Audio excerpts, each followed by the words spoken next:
அனைவருக்கும் வணக்கம். நாம் இன்னைக்கு பார்க்க போகிற காணொலியானது தமிழர்களுடைய வரலாற்றில் ஒரு முக்கியமாக பார்த்தீங்கன்னா மைல்கல் பொறித்த ஒரு கல்வெட்டு கிடைத்திருக்கிறது. அதுவும் ஆல்மோஸ்ட் 2000 வருடத்துக்கு முன்னாடியான தமிழி கல்வெட்டு கிடைச்சிருக்கு. இதுக்கு முன்னாடி கிடைச்ச தமிழி கல்வெட்டுகள் நிறைய கல்வெட்டுகள் சமணர் சார்ந்த கல்வெட்டுகள் தான் கிடைச்சிருக்கு. முதல் முறையாக ஒரு நடுகள் தமிழிலே கிடைச்சிருக்கு. அதாவது ஆல்மோஸ்ட் புலிமான் கோம்பை கல்வெட்டுக்கு பின்பு ரொம்ப ஓல்டஸ்ட் ஒரு தமிழி கல்வெட்டு கிடைச்சிருக்குது. அதை நம்ம இன்னைக்கு கொண்டாடக்கூடிய ஒரு காலத்தில் நம்ம இருக்கோம். சரி, இந்த கல்வெட்டு இதுக்குண்டான விளக்கம், இது எந்த ஊர்ல கிடைச்சிச்சு, இதனோட பின்னணி என்ன, அந்த ஊர்ல வாழ்ற மக்கள் யாரு, இது எல்லாத்தையும் தான் நம்ம இன்னைக்கு பார்க்க போறோம். அதுக்கு முன்னாடி நேற்று போட்ட காணொலியில என்னென்ன கமெண்ட்ஸ் இருக்குன்றதை நம்ம பார்த்துட்டு போயிடலாம். பெரியார் திருச்சியில் விடுதி நடத்தியவர், அது என்ன விடுதி என்று தெரியவில்லை, அது பற்றி வரலாறு தமிழர்களிடம் பேசவும். பெரியார் திருச்சியில என்ன விடுதி வச்சிருந்தாரு தெரியலையே. யாரும் தெரிஞ்சு நம்ம சப்ஸ்கிரைபர் இருந்தாங்கன்னா கமெண்ட் பண்ணுங்க. அடுத்து லீபன் நாடார், கொச்சையாக பேசாதீர்கள் சகோதரா, இதை நாம் ஒன்றுமே செய்ய முடியாது. ஏனெனில் சட்டங்கள் எல்லாம் குற்றவாளிகளுக்கே சாதகமாக உள்ளது. இந்திய சட்டங்கள் எல்லாம் முற்றிலும் மாற்றப்பட வேண்டும். சட்டங்கள் எப்படி போட்டாலும் சட்டத்தில் இருக்கிற ஓட்டையை பயன்படுத்தி அனைவரும், ஏன்னா சட்டத்தில் இருந்து ஒரு நிரபராதியை தப்பிக்கணும்னு காண்டி நிறைய இடத்துல சில ரிலாக்ஸேஷன் கொடுக்கப்பட்டிருக்கும். அந்த ரிலாக்ஸேஷனை பயன்படுத்திட்டு தான் இந்த குற்றவாளிகளும் அதுலேருந்து தப்பிச்சு வெளியே வந்துட்டு இருக்காங்க. எப்படின்னா, ஒரு தீர்ப்பு தான் குற்றவாளி என்று தீர்ப்பு அளிக்கிற வரைக்கும் அவனை வெளியே சுற்றுற அளவுக்கு சட்டத்திட்டங்கள் இருக்கு. அந்த குற்றவாளி என்ன கன்ஃபியூஷன் ஆகி அது வெற்றிக்கு வரையும் போறதுக்கு சில வழக்குகள்லாம் 15-20 வருடம், ஏன் அந்த வழக்கு நடந்துட்டு இருக்கப்பயே அந்த குற்றவாளி நேச்சுரல் டெத்தே ஆன மாதிரி வரலாறுகள் நிறையா இருக்கு. அதனால தான் இப்படி இருக்கு. அந்த சட்டங்களை சில இடங்களில் சரி செய்யணும், விரைந்து நீதி கொடுக்கப்படணும். இப்போ தூத்துக்குடி கேஸ்லலாம் ஆல்மோஸ்ட் 45-50 நாளுக்குள்ள பார்த்தீங்கன்னா தீர்ப்பை கொடுத்துட்டாங்க. அந்த தீர்ப்பை எதிர்த்து அவன் அப்பீல் போகணும். அதையும் இதே மாதிரி வேகமாக விசாரிச்சு கொடுக்கணும். அடுத்து திருப்பி ஹைகோர்ட்டில் அப்பீல் போவாங்க. அடுத்து சுப்ரீம் கோர்ட்டு. எங்கே போனாலும் இந்த வழக்கானது 50 நாட்கள் 60 நாட்கள், அதாவது ஒரு வருடத்துக்குள்ள இதை குற்றவாளி நிரூபிக்கப்பட்டு குற்றவாளிக்கு உண்டான தண்டனை அவன் அனுபவிச்சிட்டான்னா, ஒரு 10 குற்றவாளிகள் தொடர்ந்து இந்த மாதிரி அனுபவிச்சிட்டாங்கன்னா ஆட்டோமேட்டிக்காக அடுத்து தப்பு செய்யறவனுக்கு பயம் வரும். இது யதார்த்தம். மனிதனுக்கு பயத்துக்கு கட்டுப்பட்டவன் தான். அவன் பயத்தை தாண்டி இந்த குற்றவாளிகளும் இந்த குற்றம் செய்யறதெல்லாம் பார்த்தீங்கன்னா சாதி, மதம், மொழி, கடவுள், இஸ்லாமியன், இந்து, கிறிஸ்டின், நாத்திகன் இதெல்லாம் தாண்டி பார்த்தீங்கன்னா அவன் குற்றம் செய்யறவன். அவன் எதனால அவன் குற்றம் செய்யறான்னா, இதுக்கெல்லாம் இதெல்லாம் அவன் கட்டுப்படுத்தே படுத்தாது. ஆனால் ஒன்னே ஒன்று மட்டும்தான் மனுஷன் கட்டுப்படுத்தும். அது என்னன்னா மரண பயம், தண்டனை பயம். இந்த 2 பயம் மட்டும்தான் ஒரு மனிதனை கட்டுப்படுத்துமே தவிர வேற எதுவும் கட்டுப்படுத்தாது. சாமி கண்ணை குத்திரும், கடவுள் கேட்பாரு, ஃபைன் ஜட்ஜ்மெண்ட்டு, ஆர்மகெடன், அதே மாதிரி அவதாரம் வரும், வானத்திலிருந்து வரும், பூமியை உடச்சிக்கிட்டு வரும், நபிகள் வருவாங்க. அதெல்லாம் அந்தந்த மதத்தவர்கள் ஒருத்தவனோட பிரச்சனையை காம்ப்ரமைஸ் பண்றதுக்காக கொடுக்கறது. அவ்வளவுதான். சிஸ்டமேட்டிக்காக நமக்குள்ளே சட்டத்திட்டங்களை ஏற்றி நமக்குண்டான பாதுகாப்பை நாம் தான் உறுதி செய்யணும். அதை நம்ம தான் உறுதி செஞ்சு கொண்டு போகணும். ஆக இது எல்லாமே அதுக்காண்டி உச்சி கூட்டிட்டு நம்ம இதெல்லாம் கடந்து போக முடியாது. சட்டங்களை கடுமையாக்கணும். அதுக்கு இன்னைக்கு நான் குரல் கொடுக்குறேன்னா என்னை மாதிரி அடுத்து 1000 பேர் கொடுப்பாங்க, அடுத்து 10,000 பேர் கொடுப்பாங்க. ஒரு காலகட்டத்தில் அந்த சட்டங்கள் அதிகமாகிறப்ப, அது ரொம்ப உரைக்க அதிகமாகிறப்ப ஆட்டோமேட்டிக்காக சட்டம் தனி சட்டங்கள் ஏற்றப்படும். அப்படிதான் ஈவ்டீசிங்லாம் வந்துச்சு. ஈவ்டீசிங்கிறதுலாம் இன்னைக்கு காலேஜில் ஒரு பொண்ணை பார்த்து கேலி பண்ணுறதுக்கு யோசிக்கிறாங்க. நான் இதே ஈவ்டீசிங் ஆக்ட் பார்த்தீங்கன்னா சரிதா கேஸ் வர்றதுக்கு முன்னாடி ரொம்ப ரொம்ப சாதாரண விஷயம். ஒரு ஈவ்டீசிங் சொல்லி போய் கேஸ் கொடுக்க முடியாது. சார் கேலி பண்ணுறதுலாம் கேஸ் போட முடியுமா, போமா அப்படின்னுவாங்க. ஆனால் இப்போ போய் அப்படி சொல்ல முடியுமா? இதெல்லாம் பெண்களும் அந்த பொது சமுதாயமும் இறங்கி போராடி பெற்ற உரிமைகள். இதெல்லாம் போராடி பெற்ற உரிமைகள். அந்த உரிமைகளோட தான் இந்த சட்டத்திட்டங்கள் கடுமையாக்கப்பட்டது. அதை நம்ம புரிஞ்சுக்கணும். உச்சக்கோட்டையும் நம்ம கடந்தெல்லாம் போக முடியாது. தொல்லியல் துறையில் சமஸ்கிருதம் படித்தால் தான் பட்டம் வாங்க முடியும் என்பது காலத்தின் கொடுமை. இதை பற்றி மன்னரே டீட்டெயிலாக பேசியிருக்காப்புல.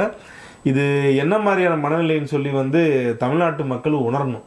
நம்மளுடைய தமிழ் மொழி சார்ந்தும், தமிழர்களின் வரலாறு சார்ந்தும், நம்மளுடைய மூவேந்திர மன்னர்கள் சார்ந்தும் நிறைய விஷயங்கள் இங்கே முறையாக ஆவணப்படுத்தாமல் இருப்பதற்கு காரணம், அது சார்ந்த துறைகளில் தமிழ் உணவாளர்கள் யாரும் கிடையாது என்பதுதான் யதார்த்தமான உண்மை. மனசு வலிக்குது. எந்த மத கடவுளும் இல்லை என்பதுதான் உண்மை. இதில் வந்து கடவுள் இதெல்லாம் வந்து அப்பாற்பட்டு ஒரு விஷயத்தை வந்து புரிஞ்சுக்கணும். கடவுள் என்பவர் மனிதருக்கானவரா இல்லை ஒட்டுமொத்த ஜீவராசிகளுக்கானவரா? இங்கே அதுவே வந்து பெரிய கான்ட்ரவர்சியாக இருக்குது. கடவுள் என்பவன் வந்து இந்த உலகத்தில் இருக்க எல்லா உயிருக்கும் வந்து கடவுள் அவர் தானே. அப்போ மனுஷனுக்கு மட்டுமா கடவுள்? இப்போ எல்லா உயிரினத்துக்கு உண்டான கடவுளும் அவர் தானே. அப்போ ரோட்டில் வந்து பார்த்தீங்கன்னா ஒரு காக்கா அடிபட்டாலும் சரி, ஒரு மனிதன் அடிபட்டாலும் சரி, ரெண்டுமே அவருக்கு வந்து பொதுவானது தான். அப்படி பொதுவான இருக்க கடவுள் வந்து எப்படி இந்த மாதிரி வந்து நீங்கள் செய்கிற ஒட்டுமொத்த அட்டுழியத்தையும் பார்த்துட்டு வேடிக்கை பார்ப்பாரு? நீங்கள் தப்பெல்லாம் செய்யி கடைசியாக வந்து ஜட்மெண்ட் எல்லாம் வச்சு செஞ்சுக்கிறேன் அப்படின்னா இது என்ன மாதிரி கடவுள் இது? இந்த மாதிரி ஒன்றும் கிடையாது. இந்த கான்செப்ட் இருக்குல்ல, இந்த இஸ்லாமிய கான்செப்டும் சரி, கிறிஸ்தவர் கான்செப்டும் சரி, இல்லை இந்துக்களுடைய கான்செப்டும் சரி, எல்லாருக்கும் வந்து தண்டனை வந்து கடவுள் கண்டிப்பாக கொடுப்பாரு. பின்னாடி சொர்க்கம் நரகம் இந்த கான்செப்ட் தானே போயிட்டு இருக்காங்க. அவங்கள்ட்ட ஒரே ஒரு கேள்வி தான்.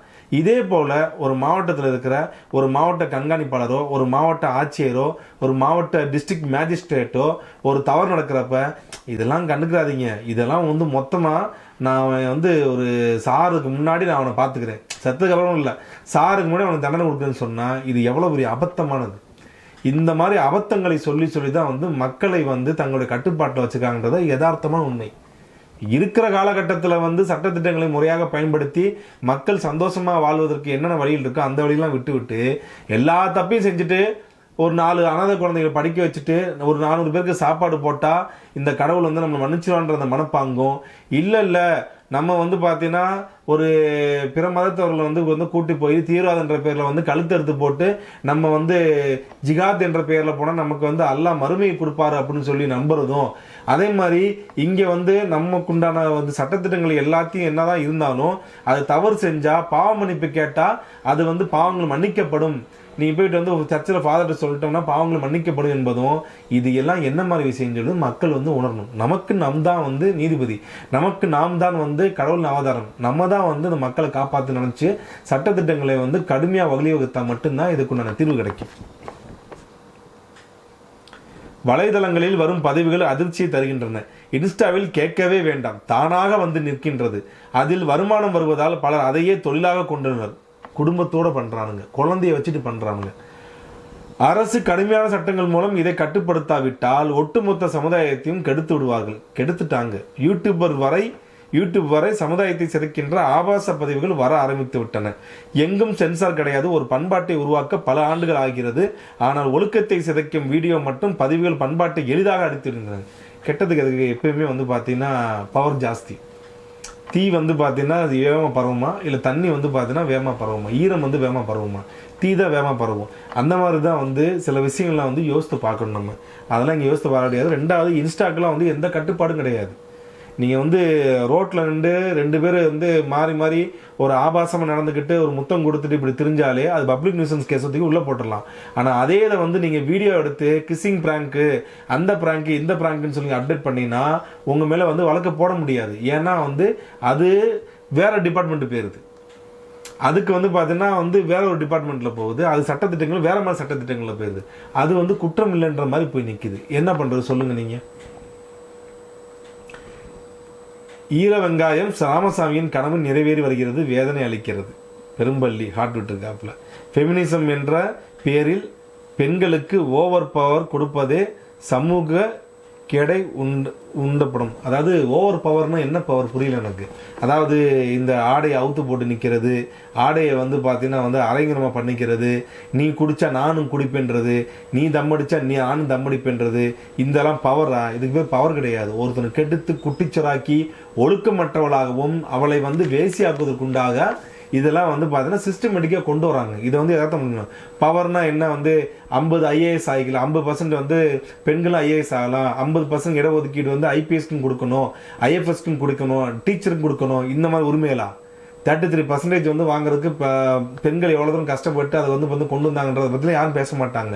பெண் சுதந்திரம்னாலே வந்து அவுத்து போட்டு நிற்கிறதா பெண் சுதந்திரம் சொல்லி தான் இங்கே இருக்க புரட்சியாளர்கள் வந்து இங்கே உங்களுக்கு கற்றுக் கொடுத்தது.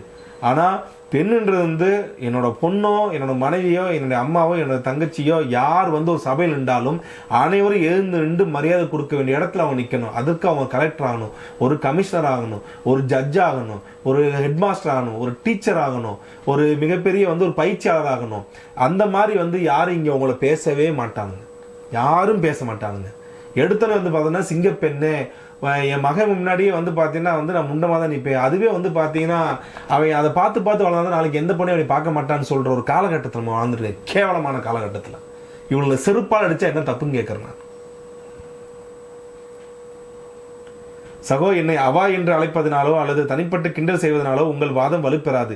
என் கேள்வி மிகவும் எளிமையானது. உங்கள் பழைய வீடியோக்களில் பிராமணர் என்ற சொல் தமிழ் சொல்லா? பிராமணர் என்பது தமிழ் சொல்லா? தமிழ் சொல்ல இல்லாதப்ப வந்து பார்த்தா நீங்க எப்படி வந்து தமிழர்னு சொல்றீங்க நீங்க? அது ஒரு விஷயம். ரெண்டாவது, திருஞான சம்பந்தர் எந்த இடத்துல வந்து பார்த்தோன்னா பிராமணன் சொல்லி அழைக்கப்பட்டிருக்காப்ல, எந்த இடத்துல வந்து அவர் சமஸ்கிருதத்தை தூக்கி பிடிச்சிருக்காப்ல, எந்த இடத்துல வந்து சமஸ்கிருதத்தில் வந்து அவர் பாடல் பாட்டிருக்காப்புன்றது நீங்க சொல்லுங்க. நீங்க சமயக்குறவர்கள் தமிழை வளர்த்தார்களா சமஸ்கிருதத்தை வளர்த்தார்களா? அதுக்கு பதில் சொல்லுங்க. தோடுடைய செவியோன் என்று பாடினாரா இல்ல வந்து சமஸ்கிருத மொழியில வந்து சிவபெருமானை பார்த்து பாடினாரா? பார்வதி அம்மையார் வந்து பால் கொடுத்து வந்து பாடினார் சொல்றாங்களே, எப்படி பாடினார்? எடுத்த உடனே அவரு எப்படி பாடினாரு? என்னது வந்து பைத்தியகாரத்தனமா வந்து திருப்பி திருப்பி வந்து அவர் திருஞான சம்பந்தர் வந்து உங்கள் கூற்றுப்படி அந்தனர் என்போர் அறவோர், பிராமணன் என்போர் பிறப்பால வந்து பார்த்தோன்னா நிர்ணயம் செய்யப்படுபவர் தான் பிராமணர். உங்க கான்செப்ட் படி பிராமணர்னா யாரு? இன்னைக்கு ஒரு பிராமணர் காட்டுறா எப்படி காட்டுவீங்க? நீங்க எதை வச்சு காட்டுவீங்க? அவர் வந்து பார்த்தீங்கன்னா அந்தனர் வாழ்க்கையை அந்தனர் முறையையும் கடைபிடிப்பதால அவரை வந்து நாங்கள் பிராமணர் என்று சொல்லுவீங்களா? பிறப்பால் பிராமணர், அவ்வளோதான். அவர் எப்படிப்பட்ட வேலைக்கு போனாலும் சரி, எந்த ஒரு தொழில், அவர் டாக்டராக இருந்தாலும், இன்ஜினியராக இருந்தாலும், அவர் ஜட்ஜாக இருந்தாலும், அரசியல்வாதியாக இருந்தாலும், எம்எல்ஏ இருந்தாலும், அமைச்சராக இருந்தாலும், முதலமைச்சராக இருந்தாலும், திருடனாக இருந்தாலும், எடை குறைப்பாளராக இருந்தாலும், யாராக இருந்தாலும் அவர் பிராமணர் தான். ஏன்னா அவர் பிறப்பால பிராமணர். ஆனால் தமிழ் அந்தனர் முறை அப்படி கிடையாது. அந்தனர் என்பவர் அறவோர். அறம் வாழ்க்கையை கடைபிடித்து யார் வாழ்கிறதோ அவர்கள் அனைவருமே அந்தனர் தான். அந்த இதுதான் வந்து விஷயம் இருக்கு. அந்த அந்தனர் பிரிவை சேர்ந்தவர் தான் திருஞான சம்பந்தர். திருஞான சம்பந்தர் வந்து நீங்க மீண்டும் மீண்டும் அவர் பிராமணர் என்று சொல்வதே வந்து தவறான விஷயம். அது அவர் அந்தனர் குடியை சேர்ந்தவர். அவர் அந்தனர் என்பவர்கள் வந்து பிறப்பால் அந்தனர் சொல்லி வந்து எந்த இடத்த குறிக்கப்பட்டிருக்கு நீங்க சொல்லுங்க. அதுக்கு வந்து பார்த்தீங்கன்னா ஒரு ஆதாரத்தை கொடுங்க, அப்புறம் வந்து விவாதம் பண்ணுங்க. ப்ரோ, உலக தமிழ் ஆராய்ச்சியில் ஹவு கேன் தெலுங்கர் posted as the post please take action to change this Balakrishnan. இதெல்லாம் வந்து நம்ம எங்கங்க சொல்றது? அவர் வந்து போட்டது போன திமுக கவர்னர், திமுக அரசாங்கம். திமுக அரசாங்கம் யாருக்கான அரசாங்கன்றது உங்களுக்கு தெரியும். அதில் யாரோட லாபியாக இருந்தால் அதிகமாக இருக்குன்னு தெரியும். எளிதாக வந்து பார்த்தீங்கன்னா ஒரிசால வேலை பார்த்துட்டு இங்கே தமிழ்நாட்டுக்குள்ளே புகுந்து எளிதாக வந்து பார்த்தீங்கன்னா பதவி வாங்கிட்டு போயிட்டாப்புல. காரணம் தெலுங்கு லாபி, வேற என்ன இருக்கு? இப்போ ஏதோ ரிசைன் பண்ணுறதா சொல்கிறாங்க, ஆனால் இன்னும் வந்து அதிகாரப்பூர்வமாக வந்து எதுவும் வந்த மாதிரி தெரியல. இன்னும் அவர் அந்த பொசிஷன் இருக்கான்ற மாதிரி தான் சொல்கிறாங்க. திருமணம் கடந்து உறவுகளின் வாரிசுகள் ஈர வெங்காய ராமசாமியின் பட்டாளர்கள். Enjoyment without responsibility. எவ்வளோ கேவலமானது, எவ்வளோ ஒரு கேவலமான ஒரு வார்த்தை. இந்த வார்த்தையை வந்து புரட்சின்னு சொல்கிறானுங்களே, இவங்க எதை கொண்டு அடிக்கிறது? கேரளாவில் சாதி கட்டமைப்பு கிடையாது, அதனால் மானம் குறைவுதான். இப்படிலாம் வந்து தவறாக பேசக்கூடாது. கேரளாவில் வந்து மானம் இல்லைன்னா அப்படிலாம் சொல்லக்கூடாது. கேரளாவில் வந்து சாதி கட்டமைப்புலாம் இருக்குது. ரொம்ப ஜாஸ்தியாக இருந்த மாநிலம் தான் கேரளா. தமிழ்நாடெல்லாம் வந்து சாதி சொல்கிறாங்க, அதை விட சாதிய கொடுமைகள் அதிகமாக நிகழ்ந்த ஒரு நாடுன்னா வந்து அது கேரளா தான். கேரளாவை தாண்டி நீங்கள் எந்த இடத்தையும் சொல்ல முடியாது. பெண்களை கொச்சையாக பயன்படுத்துறதும் ஒன்றும் கிடையாதுங்க. மலையாள படம் பார்க்குறேன்னு சொல்லி 1990 2010 வரைக்கும் நீங்கள் சொன்னீங்கன்னா உங்களை பார்த்து வந்து எல்லாரும் எப்படி பார்ப்பாங்க? அதுக்கு பதில் சொல்லுங்க. ஆனால் இன்னைக்கு மாறிடுச்சு. அந்த மாதிரி ஒரு ஊர் தான். பட் ஆனால் இருந்தாலும் வந்து அங்கே சாதி கட்டமைப்புலாம் இருக்குது. செருப்பு அடி வாங்கினா தான் திருந்த மாட்டார்கள் போல இந்த பெயிண்ட் குரூப் வந்து பேசுறதுக்கு வந்து சொல்கிறாப்புல அவர். அண்ணா சீமான் மலையாளின்னு சொன்னாங்க. நான் ரொம்ப வீடியோஸில் சொல்லியிருக்கேன், இந்த டவுட் கிளியர் பண்ணுங்க. 1940 தமிழ்நாடு கேஸ்டோட நின்ற சின்ன மலையாளி கம்யூனிட்டியை பிரிட்டிஷ் என்னாச்சு வச்சாங்க. ஒருவேளை சீமான் மலையாளம் பேசக்கூடிய நாடார் பிலிங்குகள் ரொம்ப கஷ்டமாக படிக்கிறது. சீமான் ஃபாதர் நேம் செந்தமிழ் இல்லை, செபாஸ்டியன் யாக்கோபு. செபாஸ்டியன் யாக்கோபுன்றது வந்து எல்லாருக்குமே தெரியும் தான். பட் ஒரு விஷயம் நல்லா புரிஞ்சுக்கோங்க. நான் என்ன சொல்கிறேன்னா, இலக்கியங்கள்லையும் கல்வெட்டுகளிலும் இல்லாத தமிழ் குடிகள் யார் யாருன்னு சொல்லி வந்து பட்டியலிட்டு சொல்லுங்கள். அந்த முடிவுக்கு எல்லாரும் வாங்க.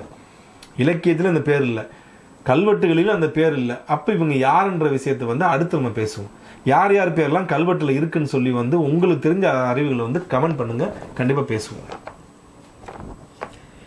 என் மனித இனம் தரங்கெட்டு நாரியம் கெட்டும் போய் அலைவதை காண வேதனையாகவும் சீற்றமாகவும் இருக்கிறது. பாதிக்கப்பட்டோருக்கு நீதி கிடைக்க இனியும் மக்கள் விழித்து அறத்தோடு வாழ்க. சரி அண்ணா மன்னிக்கவும், நேற்றைய பதிவில் பாணன், பறையன், துடியன், கடம்பன் என்ற 4 குடிகளை பற்றி போட்டது நான் தான். அது புறநானூற்று 335வது பாடலாக மாங்குடிக்கலார் என்பவர் முல்லைத்தேனி குடிகளின் போர் சிறப்பை கூறுவது பொருட்டு உயர்வு நவிர்ச்சி இனியில் பாடியுள்ளார். இதை தாண்டி மற்ற திணைகளிலும் மற்ற குடிகள் பாடப்பட்டிருக்கிறது. மற்றும் அண்ணா, நான் ஆரியனோ திராவிடனோ இல்லை, ஒற்றை தலைவனின் கண்மூடித்தனமாக போக்கை தவிர்த்து ஆராய்வு கண்ணோட்டத்துடனும் தமிழின் தமிழ் தேசிய கொள்கை கொண்ட தமிழ். நன்றி அண்ணா. தம்பி, அந்த பாணன், துடியன் இந்த விஷயத்துக்கு வந்து பார்த்தா நிச்சயமா ஒரு காணொலி போறேன், நீங்க பார்த்து அதை புரிஞ்சுக்கோங்க. நீங்க ஒரு பக்கம் ஆரோக்கியசாமி, ஒரு பக்கம் இப்படிப்பட்ட பிரச்சனை, இன்னொரு பக்கம் உங்களை போன்றவர்கள் நம்முடைய சாதி ஆண்ட சாதி என்று சொல்வது, அதற்கு பதிலாக பல்லர் சாதியினர் நாங்கள் ஆண்ட சாதி என்று சொல்வது, அதற்கு பின்பு வன்னியர் பேசுவது, கவுண்டர் அவர்களுக்கு இணையாக பேசுவது, மற்ற சாதிகள் தாழ்ந்த சாதிகள் என்று சொல்வது, அவர்கள் திருமணம் செய்ய தமிழ்நாட்டில் ஒரு பெண்ணை விரும்பினால் இது தாழ்ந்தவன் உயர்ந்தவன் என்று வெட்டுவது, பொய் சொன்ன பிரச்சனை என்றால் தாழ்ந்தவன் நம்மை எதிர்த்து பேசிவிட்டான் என்று ஊருக்குள் நுழைந்து அருவாளை எடுத்து கண்ணில் திறந்தவரை வெட்டுவது. இப்படி இந்தியாவில் குறிப்பாக தமிழகம் நாசமா போயிருது. ஆமா, இந்தியாவில் வந்து தமிழ்நாடு மட்டும்தான் அவ்வளவு கேவலமா இருக்கு. அதே மாதிரி வந்து இதெல்லாம் சொல்றீங்களே, இதுலயே வந்து சாதியில இந்த சாதிக்காரங்க தான் இப்படி பண்றாங்க, இந்த சாதிக்காரங்க தான் இந்த குற்றவாளின்னு சொல்ற அந்த மனப்பாங்கு உங்களுக்கு எங்க இருந்து வந்துச்சு? இந்த மனப்பாங்கு எங்க இருந்து வந்துச்சு? ஆண்ட சாதி வரலாறு பேசுற எத்தனை தேவர் சமுதாயத்தை சேர்ந்தவங்க இருக்காங்க? ஆண்ட சாதி வரலாறு பேச எத்தனை பல்லர் சமூகத்தில் இருக்காங்க, வன்னியர் சமூகத்தில் இருக்காங்க? எல்லாரும் ஆண்ட சாதி பெருமை பேசுறாங்களா? சரி, சேர, சோழ, பாண்டிய, பல்லவர்கள் 4 மன்னர்களுமே வந்து தங்களுடைய பெருமை பேசி தங்களுடைய பெருமை நிலைநாட்டுக்கு தானே வந்து சண்டை போட்டுட்டாங்க. அதுக்காண்டி 4 பேருமே கேவலமானவர்கள் ஆயிடுவாங்களா? சோழர்கள் தாங்கள் உயர்ந்தவன் சொல்லியிருக்காங்க, அதனால பாண்டியன் வந்து தாழ்ந்தவன் ஆகிட முடியுமா? சேரன் வந்து தாழ்ந்தவன் ஆகிட முடியுமா? எப்படி இதை சொல்லுங்க, என்ன கான்செப்ட் அது? அப்ப நீங்க முடிவா என்ன சொல்ல வரீங்க? ஆகையால் தெலுங்கர்கள் தமிழ்நாட்டை ஆளலாம் என்று சொல்றீங்க, அதுதானே விஷயம். சரி, இன்னைக்கு வந்து நம்ம பார்க்க போற காணொலி வந்து ரொம்ப ரொம்ப ஒரு முக்கியமான காணொலி. இதற்கு முன்பாக நமக்கு வந்து தமிழி கல்வெட்டு, ரொம்ப ஓல்டஸ்ட் தமிழி கல்வெட்டுன்னு சொல்லி நமக்கு கிடைச்சது இதெல்லாம் எதுனா புலிமான் கோம்பை கல்வெட்டு. ஆத்தென்டிகேட்டடா ஒரு தமிழ் எழுத்து ரொம்ப பழமையாக சயின்டிபிக் எவிடன்ஸோட நம்மளுக்கு கிடைச்ச ஒரு கல்வெட்டுன்னு வந்து பார்த்தீங்கன்னா இந்த கல்வெட்டு தான். இது 2100 வருடங்களுக்கு முன்பாக இருக்கக்கூடிய புலிமான் கோம்பை கல்வெட்டு. தேனி மாவட்டத்தில் இருக்கிற புலிமான் கோம்பை என்கிற ஊர்ல வந்து கிடைச்ச கல்வெட்டு. ஆக்சுவலி இந்த கல்வெட்டு வந்து என்ன சொல்லுதுன்னா, ஆணிரை கவர்தலை பற்றியும் ஆணிரை கவர்தலை மீட்பதை பற்றி வந்து சொல்லுது. ஆணிரை கவர்தலில் வந்து பார்த்தீங்கன்னா ஈடுபடும் வீரர்களோட போரிட்டு வீழ்ந்து போன 2 பேர்கள் பத்தின ஒரு கல்வெட்டு தான் இந்த கல்வெட்டு. அதுல முதல் கல்வெட்டு வந்து பார்த்தீங்கன்னா கூடுவூர் கோன் ஆதன் அத்தி சாத்தன் அப்படின்ற பேரும், இரண்டாவது ஒரு கல்வெட்டு வந்து பார்த்தீங்கன்னா பாடன் திதியன் அந்தவன் கல் அப்படின்னு சொல்ற ஒரு கல்வெட்டும் கிடைக்கப்படுது. இந்த ரெண்டுமே வந்து பார்த்தீங்கன்னா நடுகள் சார்ந்த கல்வெட்டு. நடுகள் வழிபாடு என்பது வந்து எல்லாருக்கும் நல்லா ஒன்று தெரிஞ்சுக்கணும். போர்ல வந்து இறந்து போன வீரர்கள், ஆணிரை கவர்தலில் வந்து ஈடுபடும் போது இறந்த வீரர்கள், ஆணிரை கவர்தலில் வந்து பார்த்தீங்கன்னா எதிர்த்து கரந்தையில் வந்து ஈடுபட்ட வந்து வீரர்கள், பிளஸ் வந்து பார்த்தீங்கன்னா யானையோடு போரிட்ட வீரர்கள், யானை மிதித்து இறந்தவர்கள், புலியை எதிர்த்து சண்டையிட்டு விழுந்தவர்கள், பன்றியை எதிர்த்து சண்டையிட்டு வீரர்கள், இவங்க எல்லாருக்குமே வந்து பார்த்தீங்கன்னா நடுகள் எழுக்கின்ற வழிபாடு வந்து இருக்கு. இந்த நடுகள் வழிபாடு பற்றி வந்து தொல்காப்பியரே சொல்லியிருக்காப்புல. இறந்தவங்களுக்கு வந்து பார்த்தீங்கன்னா ஒரு வீரக்கல்லை வந்து ஊண்டி அந்த வீரக்கல்லை வந்து வணங்கக்கூடிய மரபு என்பது வந்து தமிழர்களுடைய நாகரிகத்தில் வந்து ரொம்ப தொன்மையான நாகரிகம். இதோட காலகட்டம் வந்து 2000 இல்ல 3000 வருடத்துக்கு முன்பாக இருந்தே இருக்குது. பட் ஆனால் நமக்கு கிடைக்கிற ஆத்தென்டிகேட் சோர்ஸ் எதுனா புலிமான் கோம்பை கல்வெட்டு தான். இந்த கல்வெட்டுக்கு அப்புறம் வந்து கிடைத்த நிறைய தமிழ் கல்வெட்டு எல்லாமே சமண மதம் சார்ந்த கல்வெட்டுகள் தான் கிடைக்குது. கிபி 1900 கிபி 100, கிபி 150, கிபி 80 அப்படின்ற காலகட்டங்களில் சமண மதம் சார்ந்த கல்வெட்டுகள் வந்து நம்ம அழகுகோயில் சுற்றியும் மதுரை சுற்றியும் நிறைய கல்வெட்டுகள் வந்து கிடைக்கப்பெறுது. அது மட்டும் இல்லாமல் இங்கே பாண்டி மண்டலம் என்றாலே வந்து சமண கல்வெட்டு வந்து பார்த்தீங்கன்னா அதிகமாக கிடைக்கும். நம்ம இந்த சமணம், இந்த சைவம், இந்த சண்டையை பற்றி தான் வந்து இந்த பாலகிருஷ்ணன் அவர்கள் வந்து நின்ற சிறு நெடுமாறனையை வந்து பாண்டி மன்னரை வந்து இழிவாக லொடுக்கு பாண்டியன் மென்ஷன் பண்ணியிருப்பாப்புல. காரணம் அந்த கல்வெட்டுறதை பற்றி அவர் பேசுறதுனால. அதனால வந்து நம்ம அதை பற்றி ஏகப்பட்ட விஷயங்கள் நான் சொல்லியிருப்பேன். நான் பார்க்காதவங்க பார்த்துட்டு வாங்க, அப்போ உங்களுக்கு இந்த விஷயம் புரியும். ஸோ இந்த சமணம் சார்ந்த கல்வெட்டுகள் தான் வந்து அதிகமாக கிடைக்கப்பெறுது. அது மட்டும் இல்லாமல் இதுக்கு முன்னாடி 1970க்கு முன்னாடி வந்து ராமநாதபுரம் மாவட்டம் என்பது விருதுநகர்ல வந்து பாதியும், சிவகங்கை மாவட்டமும் ப்ளஸ் வந்து பார்த்தீங்கன்னா வந்து புதுக்கோட்டையில் பாதி மாவட்டம் உள்ளடக்கிய மாவட்டமாக தான் வந்து இந்த ராமநாதபுரம் மாவட்டம் இருந்துச்சு. அப்போ வந்து பார்த்தீங்கன்னா முதலாக குன்றக்குடி பகுதிகளிலே வந்து திருப்பத்தூர், அதாவது வேலூர் திருப்பத்தூர் கிடையாது, சிவகங்கை திருப்பத்தூர்ல வந்து சமணம் சார்ந்த தமிழி கல்வெட்டுகள் வந்து பார்த்தீங்கன்னா கிடைக்கப்பட்டிருக்கு. ஆனால் முதலாக ராமநாதபுரம் மாவட்டத்தில், அதுவும் குறிப்பா முதுகுளத்தூர் பக்கத்துல வந்து ஆண்டியந்தல்ன்ற ஒரு ஆப்பனூர் பகுதியை, இன்னைக்கு அது ஆப்பநாடுன்னு சொல்லுவாங்க, அந்த ஆப்பநாடு பகுதியில வந்து அரியநாச்சியம்மன் சொல்லி வந்து ஒரு கோவில் இருக்கு. அந்த கோவில்ல வந்து ஏறத்தாழ 2000 வருடங்களுக்கு பழமையான ஒரு கல்வெட்டு வந்து கிடைச்சிருக்கு, ஒரு தமிழி கல்வெட்டு அப்படின்றத வந்து இன்னைக்கு உறுதி செஞ்சிருக்காங்க. யார் உறுதி செஞ்சதுன்னா, இந்த கோயிலில் வந்து யதார்த்தமா முனியசாமி என்ற ஒரு மதுரை பேரையூரை சேர்ந்த ஒரு பேராசிரியர் வந்து என்ன பண்றாருன்னா, சாமி கும்பிடுக்கு அங்க யதார்த்தமா போயிருக்காப்புல. அப்ப வந்து ஒரு கல்லு, இது வந்து சாதாரண கல் கிடையாதுங்க, இது வந்து பார்த்தீங்கன்னா அந்த ஒரு ரொம்ப செங்கல்னு சொல்லுவாங்க, ரொம்ப வந்து பார்த்தீங்கன்னா கடுமையான ஒரு பாறை கட்டமைப்புல இருக்கிறது. அந்த மாதிரி ஒரு இது வந்து ஒரு மரத்துக்கு கீழே வந்து போட்டு வச்சிருக்காங்க. இது வந்து 2 வருடத்துக்கு முன்பாக அந்த கோயில் வந்து கும்பாபிஷேகம் நடத்துறப்ப இந்த கல் வந்து கிடைச்சிருக்கு. இந்த கல்லை எடுத்து என்ன பண்றாங்கன்னா, சரி இதை வந்து ஒரு உட்காருக்கு போட்டுக்கிறோம் அப்படின்னு சொல்லி வந்து நல்லா ஸ்ட்ராங்கா இருக்குன்னு சொல்லி ஒரு மரத்துக்கு கீழே வந்து பார்த்தீங்கன்னா போட்டு விட்டுருக்காங்க. இவர் யதார்த்தமா அந்த இடத்த உட்கார போறப்ப அவர் பாக்குறாப்புல, என்னடா இது ஏதோ வந்து ஒரு கிறுக்கல் மாதிரி இருக்கு, இது கிறுக்கல் கிடையாது, இது ஒரு தமிழ் எழுத்து மாதிரி இருக்கு அப்படின்னு சொல்லி பாண்டி நாட்டு வரலாற்று ஆய்வகம் சொல்லி வந்து சாந்தலிங்கம் வந்து பாத்தீங்கன்னா அவர் வந்து கல்வெட்டு நிபுணராக வந்து இருக்கக்கூடியவர், அவர்கிட்ட வந்து இன்ஃபர்மேஷன் கொடுக்குறாங்க. அவர் என்ன பண்றாருன்னா, இவர் தான் அந்த மீனாட்சி அம்மன் கோயில் கல்வெட்டுகளை வந்து பாத்தீங்கன்னா தொகுத்து அரசாங்க சார்பாக வெளியிட்டவர். அவர் என்ன பண்றாருன்னா, அந்த கோயிலுக்கு வந்து பாக்குறாப்புல அது வந்து தமிழி கல்வெட்டு அப்படின்னு சொல்லி வந்து மையச்சி எடுத்து அதை வந்து பார்த்தீங்கன்னா படிச்சுன்னு வந்து காட்டுறாங்க. அந்த படித்ததுல வந்து பார்த்தீங்கன்னா என்ன போட்டிருக்குன்னா, ஆப்பனூர் ஏரிய மாண்டு விழுந்த அத்தியன் கீரன் கல் அப்படின்னு சொல்றாங்க. ஆப்பனூர் ஏரியன்னா வந்து ஏரியன் என்றது வந்து பார்த்தீங்கன்னா போர் செய்தல வந்து குறிக்கிறது. ஆப்பனூர் என்ற பேர் இன்றைக்கும் வந்து பார்த்தீங்கன்னா அது ஆப்பநாடு, ஆப்பனூர் கிராமம் அப்படின்னு தான் அழைக்கப்படுது. 2000 வருஷத்துக்கு முன்னாடியும் அதே பேர்லயே அழைக்கப்பட்டிருக்கிறது தான் இதோட வந்து இந்த கல்வெட்டோட சிறப்பாகவும் இருக்கு. இந்த ஆப்பனூர் ஏரிய மாண்டுனா வந்து பார்த்தீங்கன்னா இறந்து விழுந்த என்பதுக்கு வந்து எல்லாருக்கும் அர்த்தம், விழுந்த அத்தியன் கீரன் கல் என்பது வந்து பார்த்தீங்கன்னா நடுகளை குறிக்கக்கூடியது. அத்தியன் கீரன் என்பது வந்து பார்த்தீங்கன்னா, கீரன் என்பது அவருடைய பெயர், அந்த வீரனுடைய பெயர். அத்தியன் என்பது வந்து அவருடைய தந்தையின் பெயர்.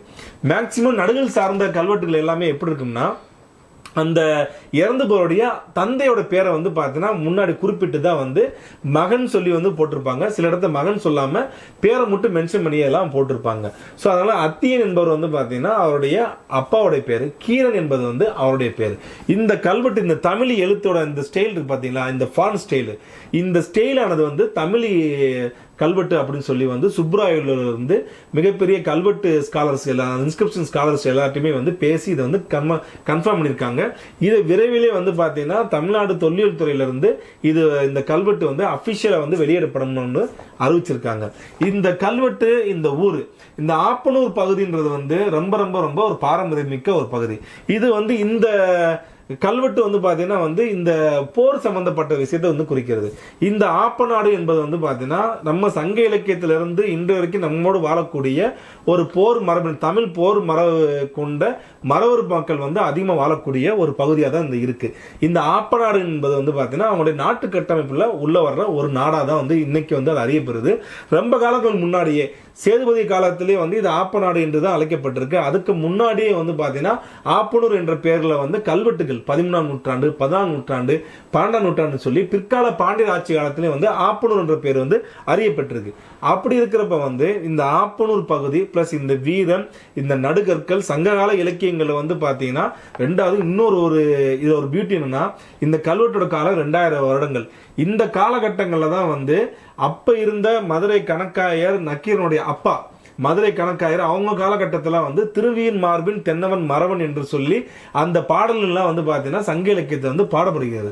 ஸோ இந்த இலக்கிய காலகட்டத்திலே வந்து உருவாக்கப்பெற்ற இந்த நடுகளா இருக்கிறதுனால இந்த ஆப்பநாடு, இந்த ஆப்பனூர், அந்த ஆணிரை கவர்தல், ஆணிரை மீட்டல், அதில் ஈடுபட்ட வந்து பார்த்தீங்கன்னா தமிழ் மறவர்கள், இது எல்லாமே வந்து பார்த்தீங்கன்னா ஒரு ஒற்றை புள்ளியில வந்து இணையக்கூடிய ஒரு விஷயமா தான் வந்து இது கிடைக்கப்பெறுது.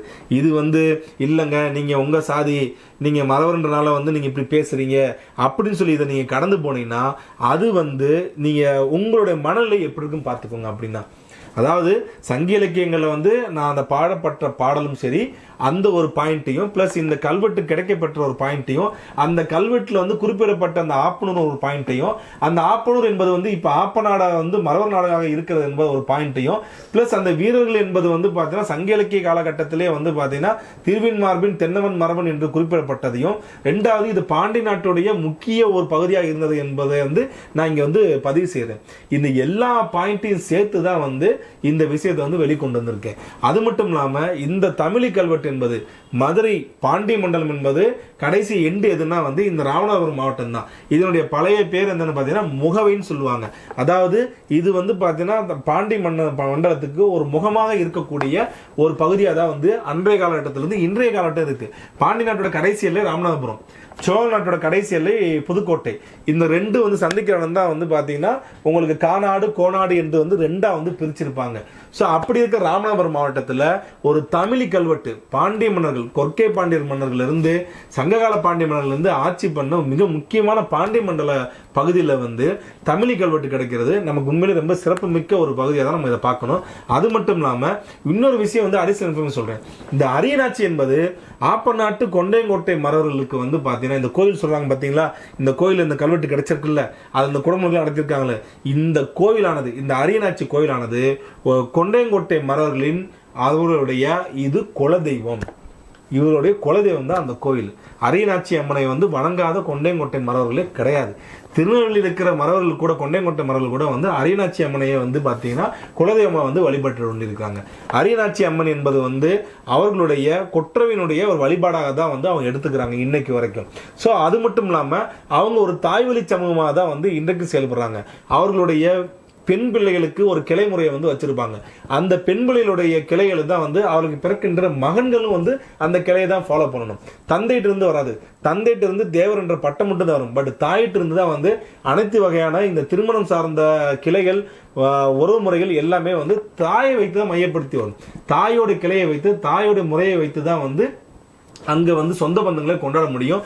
ஏன் ஒரு வீட்டுக்கு தண்ணி கொடுக்குற கொண்டு வந்து பார்த்தீங்கன்னா இன்னைக்கு இந்த சாதிக்கு தண்ணி கொடுக்க மாட்டாங்க, தீண்டாமை அப்படின்னு சொல்றாங்க பார்த்தீங்களா. ஆனால் இந்த மறவர் மக்கள்கிட்ட வந்து ஒரு கிளையை சார்ந்தவங்களுக்கு, அதாவது அந்த கிளையை சேர்ந்தவங்க தான் தண்ணி கொடுக்குற மரபே இருந்திருக்கு. இப்போதான் அது மாறிட்டு வருது. என்ன கிளைன்னு கேட்டுட்டு வந்து தண்ணி கொடுப்பாங்க. இல்லை 4 வீடு தள்ளி உன் கிளைக்காரி இருப்பா, அவள்கிட்ட போய் தண்ணி வாங்கி குடிப்பா அப்படின்வாங்க. அந்த அளவுக்குலாம் வந்து பார்த்தா மிக தீவிரமாக வந்து தாய் வழியை வந்து ஃபாலோ பண்ணிக்கின்ற ஒரு சமுதாயம் தான் அந்த சமுதாயம் இருக்கு. பிகாஸ் ஆஃப் அவங்களுடைய வழிபாடு கொற்றவை வழிபாடு. ஏன்னா வந்து அது போர் தெய்வம், தமிழருடைய போர் தெய்வம் இருந்து. ஸோ அதனால அதை ஃபாலோ பண்ணிட்டே வராங்க. இந்த மெத்தடு வந்து பார்த்தீங்கன்னா இந்த முக்குலத்தோர்னு சொல்லுகின்ற அந்த கள்ளர் மராக முடியாது 3 பேருமே வந்து இந்த தாய் வழி முறையை தான் வந்து அதிகமாக ஃபாலோ பண்றாங்க. அடுத்த மாவட்டமாக இருக்கக்கூடிய வந்து சிவகங்கை மாவட்டத்திலையும் ராமநாதபுரம் மாவட்டத்திலையும் இருக்கின்ற அந்த கள்ளர் சமூக மக்களும் வந்து பார்த்தீங்கன்னா தாய் வழியை தான் வந்து ஃபாலோ பண்ணிட்டு வர்றாங்க. ஸோ இவங்களுக்கு உண்டான அந்த தாய் வழி, இந்த கிளைமுறையிலே வந்து இவங்க எல்லாரும் சிப்ளிங்ன்றத வந்து தெரியும். இவங்களுக்கு காமனா இருக்க பட்டமும் தேவர் பட்டம் என்பது உலக அறிந்த விஷயம் தான். இதுல சாதி ரீதியான விஷயங்கள் என்ன இருக்குன்றத நீங்க கமெண்ட் பண்ணுங்க. இல்ல நீ சொன்னதெல்லாம் வந்து சாதி ரீதியில சொல்ற, இது தமிழர் வரலாறு இல்லைன்னா ஏன் இல்லைன்றத வந்து நீங்க இதை பதிவு பண்ணுங்க. நன்றி, வணக்கம்.